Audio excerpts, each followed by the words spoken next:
अस्सलाम वालेकुम। आज आपने फिर देखा मोहतरमा मरियम सफदर साहबा ने दोबारा से वोट को इज्जत दो का नारा लगाने की कोशिश की। इनसे कोई पूछे कि क्या इन्होंने पाकिस्तान के आइन, कानून, इसके वकार को, इसकी आवाम को इज्जत दी?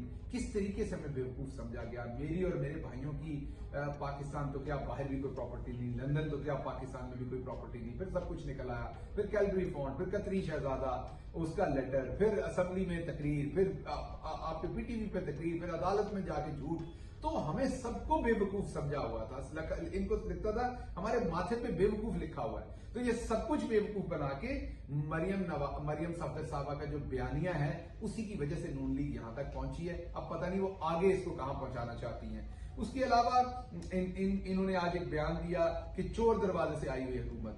मुझे अंदाजा है आपसे ज्यादा चोर दरवाजों को और चोरी को कौन समझता है। आप ही ने तो ये चीजें इजाद की हैं। तो अब आपने क्योंकि चोर दरवाजे भी इस्तेमाल करने होते हैं और चोरी करके पैसा भी लूटना, तो चोर, चोरी, यही चीजें आपकी जुबान से अदा होती हैं और तो आप कुछ कह नहीं सकती। इसके अलावा एक और बात भी बहुत इंपॉर्टेंट है, जो कल का सारे लोग इकट्ठे थे, जिनके पेट आपने फाड़ने थे, जिनको सड़कों पे घसीटना था, वो और आप इकट्ठे थे। क्यों? क्योंकि जब शहर में थानेदार अच्छा आ जाए या ईमानदार आ जाए तो सारे चोर इकट्ठे हो जाते हैं। तो वो कल हमने देखा।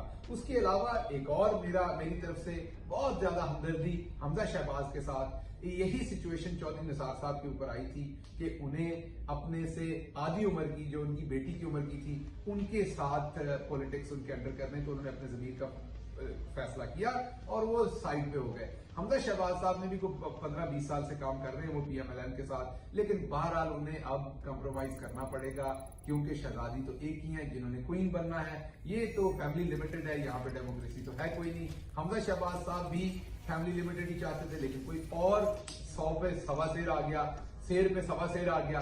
तो अब हमजा शहबाज को मरियम सफदर साहबा की ही निगरानी में और उन्हीं की क़यादत में जो है अपनी पॉलिटिक्स करनी पड़नी है।